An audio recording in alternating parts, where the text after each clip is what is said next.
Nous sommes très heureux de vous retrouver en ce dernier lundi de l'année 2025. Et nous rendons grâce à Dieu de ce qu'il nous a permis de traverser toutes les difficultés, les épreuves. Nous avons franchi les obstacles qui se sont présentés devant nous durant cette année qui est en train donc d'aller à sa fin. Dans quelques heures, nous allons donc rentrer dans la nouvelle année. Ton foyer n'a pas été dissocié. Tes enfants ont eu la grâce donc d'être là, de réussir peut-être. En tout cas, tu n'es pas dans la tombe, tu n'es pas à l'hôpital, tu n'es pas, en prison. Dieu a fait grâce pour toi. Lorsque Dieu l'a fait pour toi et tu es libre maintenant, tu cours pour aller remercier les forces maléfiques, le fétiche ou quelque chose que tu pensais être ton protecteur. Ce ne sont pas tes sacrifices au cours de l'année qui t'ont permis d'être là où tu es aujourd'hui. C'est notre Dieu qui est notre libérateur. C'est lui qui nous a délivrés. En tout cas, c'est lui qui m'a gardé moi. Je n'ai rien fait. Et ce n'est pas ce que tu as fait qui t'a permis donc d'être là encore aujourd'hui.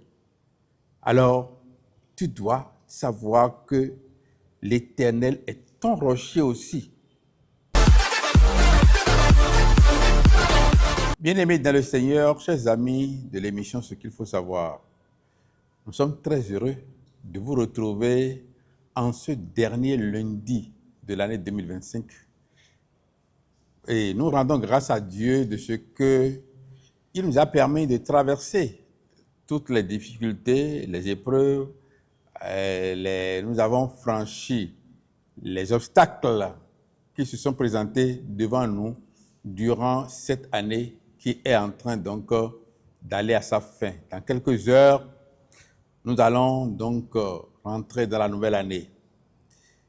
Ce dernier mois, chez certaines personnes, a constitué une préoccupation. Ce dernier mois a créé une préoccupation au niveau donc de certaines personnes. Des purifications par-ci, des prières de délivrance, des actions de grâce, pas mal de choses. Certaines choses pour remercier l'Éternel, d'autres choses pour demander la clémence de Dieu ou bien la faveur de Dieu, sa bénédiction, sa grâce.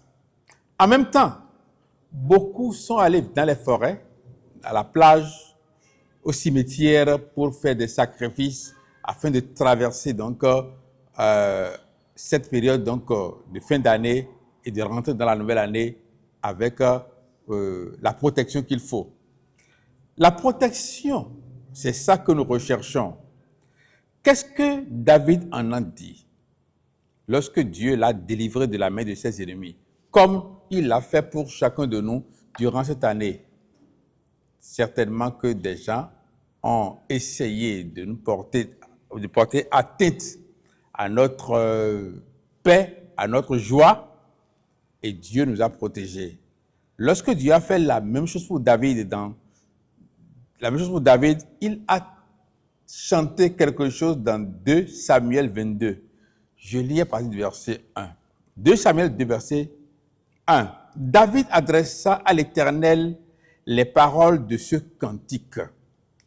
Lorsque l'Éternel l'eut délivré de la main de tous ses ennemis et de la main de Saül, il dit, l'Éternel est mon rocher, ma forteresse, mon libérateur. Dieu est mon rocher où je trouve un abri, mon bouclier et la force qui me sauve. Ma haute retraite et mon refuge. Oh, mon sauveur, tu me garantis de la violence. Je m'arrête là. C'était 2 Samuel chapitre 22, versets 1 à 3. Lorsque Dieu a protégé David contre ses ennemis, il a chanté à Dieu, tu es mon rocher. Et lorsque Dieu t'a protégé cette année jusqu'à la fin, tu n'as pas perdu ton emploi, ton foyer n'a pas été dissocié, tes enfants ont eu la grâce donc d'être là, de réussir peut-être. En tout cas, tu n'es pas dans la tombe, tu n'es pas à l'hôpital, tu n'es pas, c'est pas en prison. Dieu a fait grâce pour toi. Lorsque Dieu l'a fait pour toi et tu es libre maintenant, tu cours pour aller remercier les forces maléfiques, le fétiche ou quelque chose que tu pensais être ton protecteur. Ce ne sont pas tes sacrifices au cours de l'année qui t'ont permis d'être là où tu es aujourd'hui. C'est notre Dieu qui est notre libérateur. C'est lui qui nous a délivrés. En tout cas, c'est lui qui m'a gardé moi.